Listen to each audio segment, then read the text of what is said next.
5 minutos, vereadora Lula. Boa noite a todos e todas. Chegamos à votação novamente do orçamento aqui da nossa cidade, da cidade de São Paulo, um debate importantíssimo que deve ser feito pela Câmara dos Vereadores, mas que também é feito e deve ser feito pela população da cidade de São Paulo. Dizer que nas audiências tivemos participação de vários grupos sociais. Eu queria aqui elogiar um grupo que foi importantíssimo, que é o grupo em defesa das pessoas e dos direitos das pessoas idosas, que participou muito, das audiências, exigindo que o orçamento também viesse para a questão do envelhecimento, mas diversos grupos da cultura, da assistência, porque não tem como a gente debater política pública se a gente não tiver garantido isso no orçamento. Seria ótimo se hoje a gente chegasse aqui e a peça orçamentária tivesse nítido de que a gente teria, sim, orçamento para essas políticas públicas. Infelizmente, não é o que acontece no dia de hoje e é preciso que isso seja dito aqui em alto e bom som e que seja colocado para os vereadores e vereadoras dessa casa que hoje essa peça orçamentária não garante as políticas públicas necessárias para o combate das desigualdades na cidade de São Paulo, uma cidade com uma série de questões estruturantes que precisam ser resolvidas. Em que pese, hoje temos o maior orçamento da história da cidade. Então, esse problema poderia estar sendo resolvido se a gente tivesse um orçamento, uma peça orçamentária que tivesse ouvido a participação popular e que tivesse, de fato, coerente com as demandas, da cidade de São Paulo. O problema, também, que eu queria trazer aqui é que muito da peça orçamentária que é trazida nos últimos anos não é, de fato, cumprida. O prefeito e a Prefeitura de São Paulo e o prefeito Ricardo Nunes têm uma margem de remanejamento do ano de 2024 para do ano de 2022 para 2024 de 38% do orçamento. Isso significa que ele tem essa margem de remanejamento de mais de 38 bilhões. E isso é um grande problema, porque atrapalha o planejamento, prejudica as políticas públicas quando um prefeito tem essa capacidade de ficar remanejando sem o controle público.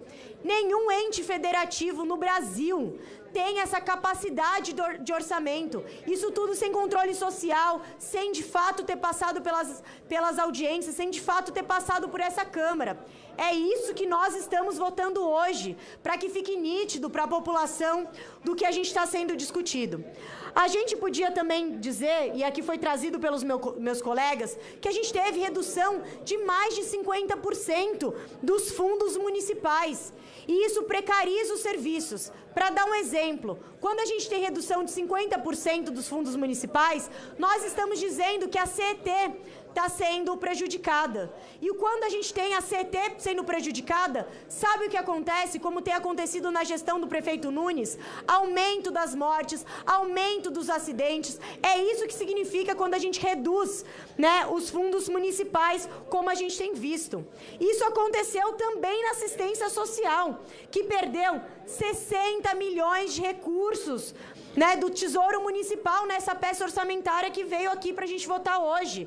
O Comas, que é um conselho importantíssimo, tem pedido 3 bilhões, tem falado de ampliar os serviços, porque a gente tem uma crise social na nossa cidade, 96 mil pessoas em situação de rua. É preciso que a gente olhe para esse número, mas que a gente enxergue nesse número uma grande calamidade social e que a gente não permita mais que a cidade de São Paulo conviva, com essa questão e com esse tratamento em relação à população da nossa cidade. É preciso que a gente encare de frente esses problemas, essa questão. A questão do Pode Entrar, que foi trazida aqui muito bem pelo meu colega Jason. A questão é que também o Pode Entrar teve a redução do fundo municipal. Isso significa significa muita coisa. Significa que o Pode Entrar, gente, até hoje não empenhou metade dos contratos. Então, Pode Entrar, se ele não tiver a garantia na peça orçamentária, não adianta dizer que vai fazer.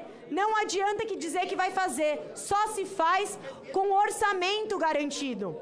No ano eleitoral, o que a gente vê é um aumento do empenho, um grande aumento do empenho.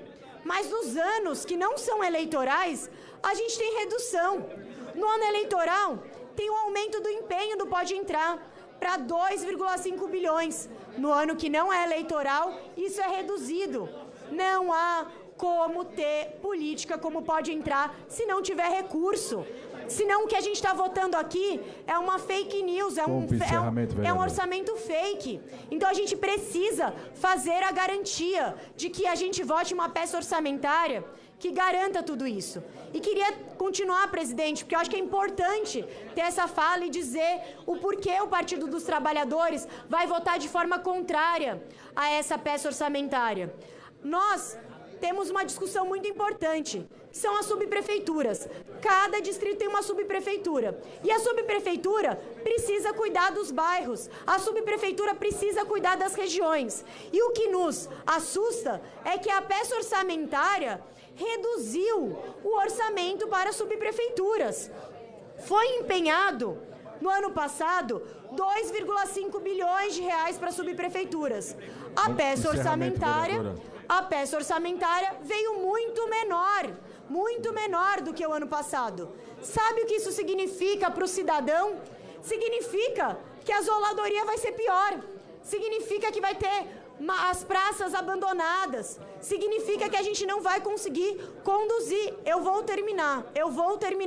Porque a gente precisa dizer por que o Partido dos Trabalhadores vai votar contrário a essa peça orçamentária. E eu preciso terminar, e eu já estou terminando. Estou terminando aqui.